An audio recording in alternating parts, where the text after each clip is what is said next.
লীগ ছাড়া নাকি কোনো এই দেশে নির্বাচন হবে না। এই কথা বলার পরে জিএম কাদের কিভাবে এই ঢাকায় আপনার রাজপথে তার অফিসে আসে, তার উত্তরার বাড়িতে অবস্থান করে। যে আওয়ামী লীগ গণহত্যা চালিয়েছে, এই শহীদ পরিবারগুলো এখানে বসে আছে, এখনো বিচার চলছে গণহত্যার, মানবতা বিরোধী অপরাধের। সেই অপরাধের দায়ে আওয়ামী লীগকে নিষিদ্ধ করা হয়েছে, সংগঠন হিসেবে তার বিচার হচ্ছে।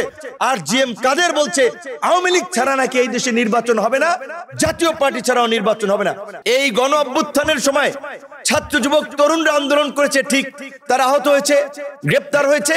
একই সাথে রাজনৈতিক নেতৃবৃন্দকে কিন্তু প্রথম গ্রেপ্তার করেছে। জামাতের সেক্রেটারি জেনারেল মিয়া গোলাম পরোয়ার এখানে বক্তব্য রেখেছেন। মিয়া গোলাম পরোয়ার থেকে খসরু ভাই, নজরুল ইসলাম খান, আন্দালিব রহমান পার্থ, এরকম অনেক নেতৃবৃন্দ, এনি ভাই ছিল, আমরা একসাথেই আপনার ওই ডিবির কার্যালয়ে ছিলাম। একজন এডিসি তার আচরণের কারণে পুরো ডিবি কার্যালয় তটস্থ ছিল। তার নাম ছিল শাহিন শাহ, এডিসি, তিনি অ্যাডমিন ছিলেন, তার বাড়ি ছিল চাঁদপুর। জানি না এখন গ্রেপ্তার হয়েছেন নাকি দেশ থেকে ভেগেছেন। তো এই কথাটা বললাম এই কারণে, এই সামনে যদি নির্বাচন বিলম্বিত হয়, নির্বাচন নিয়ে যদি কোনো সংকট তৈরি হয়, আমাদের রাজনীতিবিদদের জন্যই কিন্তু বিপর্যয় অপেক্ষা করছে।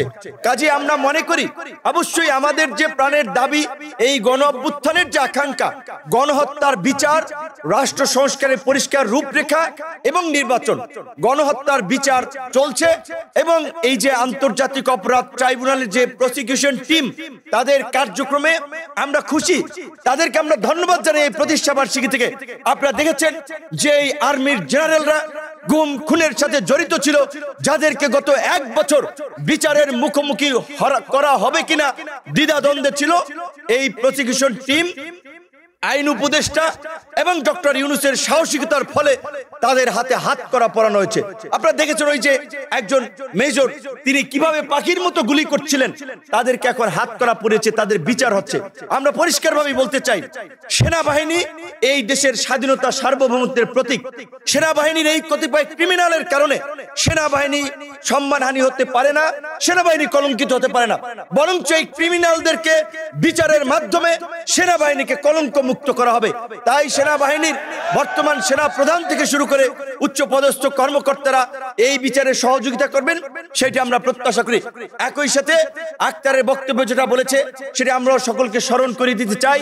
কিছুদিন আগেই জিএম কাদেরের যে বক্তব্য, তিনি কিভাবে ঔদ্ধত্য দেখাতে পারেন এবং বলতে পারেন আওয়ামী লীগ ছাড়া নাকি কোনো এই দেশে নির্বাচন হবে না। এই কথা বলার পরে জিএম কাদের কিভাবে এই ঢাকায় আপনার রাজপথে তার অফিসে আসে, তার উত্তরার বাড়িতে অবস্থান করে। যে আওয়ামী লীগ গণহত্যা চালিয়েছে, এই শহীদ পরিবারগুলো এখানে বসে আছে, এখনো বিচার চলছে গণহত্যার, মানবতা বিরোধী অপরাধের। সেই অপরাধের দায়ে আওয়ামী লীগকে নিষিদ্ধ করা হয়েছে, সংগঠন হিসেবে তার বিচার হচ্ছে। আর জিএম কাদের বলছে আওয়ামী লীগ ছাড়া নাকি এই দেশে নির্বাচন হবে না, জাতীয় পার্টি ছাড়াও নির্বাচন হবে না। কাজে আমি বিনয়ের সাথে রাজনৈতিক নেতৃবৃন্দকে বলবো, অবশ্যই নির্বাচনের আগে নির্বাচন বিঘ্নিত হোক এমন কোন কাজ আমরা চাই না। কিন্তু এই আওয়ামী লীগের দোসর এবং ভারতীয় এজেন্ট এই বাংলাদেশের রাজনীতিতে যখন থেকে তারা এসেছে, এই বিস্ফোরা জাতীয় পার্টির বিষয়ে ফয়সালা না হয়ে যদি আমরা নির্বাচনে যাই, আমাদের জন্য শনির দশা অপেক্ষা করছে। কারণ এই জাতীয় পার্টির মাধ্যমে আওয়ামী লীগ ব্যাক করবে। ফরিদপুর, মাদারীপুর, শরীয়তপুর, খুলনা, যেই সমস্ত এলাকা একটু আওয়ামী লীগ অধ্যুষিত হিসেবে পরিচিত, ওই জাতীয় পার্টির মাধ্যমেই তারা নির্বাচনে নাশকতা করবে, নির্বাচন বানচাল করবে, আন্তর্জাতিকভাবে নির্বাচনকে কলঙ্কিত করবে, প্রশ্নবিদ্ধ করবে। কাজেই জাতীয় পার্টির বিষয়ে নির্বাচনের আগে আমাদের একটা ফয়সালায় যাওয়া দরকার। সেটা আমি একা বললে হবে না, আক্তার একা বললে হবে না, বিএনপি বললে হবে না, সবাই মিলে আমাদেরকে সিদ্ধান্তটা নিতে হবে। যেভাবে আমরা জাতীয় ঐক্যমতের মাধ্যমে আজকে জুলাই সনদ স্বাক্ষর হয়েছে, জুলাইয়ের ঘোষণাপত্র হয়েছে, এখন আমরা সবাই নির্বাচনের জন্য অপেক্ষা করছি। এবং আমি আজকে জাতীয় নেতৃবৃন্দের উপস্থিতিতে বলতে চাই, সরকারের কাছে আমরা বলতে চাই, আমরা মনে করি যেহেতু জুলাই সনদে স্বাক্ষর হয়েছে, ঘোষণাপত্র হয়েছে, নির্বাচন আর বিলম্ব নয়, ফেব্রুয়ারিতে নয় জানুয়ারিতে নির্বাচন দিন।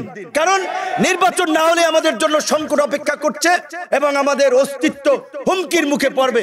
তাই আমাদের পরিষ্কার কথা, নির্বাচন যত দ্রুত সরকার করতে পারে আমরা তত দ্রুত নির্বাচন চাই। কিন্তু একই সাথে রাজনৈতিক দলগুলোকে একটা কথা স্মরণ করিয়ে দিতে চাই, নির্বাচন আগামীতে কেমন হবে সরকার এবং আইন শৃঙ্খলা বাহিনীর চেয়ে রাজনৈতিক দলগুলোর আচরণের উপর নির্ভর করে, রাজনৈতিক দলের নেতৃত্বের ভূমিকার উপর নির্ভর করে নির্বাচন কি সংঘাত সহিংসতা মুক্ত হবে নাকি সংঘাত সহিংসতার মধ্য দিয়ে একটি বিতর্কিত নির্বাচন হবে।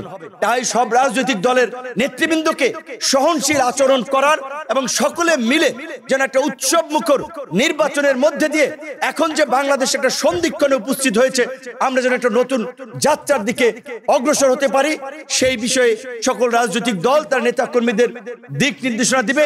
আমরা সবাই মিলে সেই দিকে এগিয়ে যাব। সেই আকাঙ্ক্ষায় আজকের এই গণ অধিকার পরিষদের প্রতিষ্ঠা বার্ষিকীতে যারা শুভেচ্ছা জানিয়েছেন, এখনো যারা আছেন, তাদেরকে আন্তরিক ধন্যবাদ এবং কৃতজ্ঞতা জানাই। সর্বশেষ একটি কথা বলে শেষ করতে চাই, গণ অভ্যুত্থানের কৃতিত্বের কথা, ক্রেডিটের কথা। গণ অভ্যুত্থানে এইখানে যারা বসে আছে রাজনৈতিক দলগুলোর চেয়ে বলতে গেলে আসলে ক্রেডিট দিতে হবে, কৃতিত্ব দিতে হবে একেবারেই কৃষক, শ্রমিক, মেহনতি মানুষের। এই যে ছেলেগুলা, এই যে শার্টের অবস্থা দেখলে বোঝা যায়, টি শার্ট পরা দেখলে বোঝা যায় তারা একেবারেই সাধারণ মানুষের প্রতিনিধিত্ব করেছে এবং তারা জীবন বিলিয়ে দিয়েছে। অবশ্যই সেখানে সকল রাজনৈতিক দলের কর্মীরাই ছিলেন। কোন একক রাজনৈতিক দল, কোন নেতৃত্বে এই আন্দোলন সফল হয় নাই, সংগঠিত হয় নাই।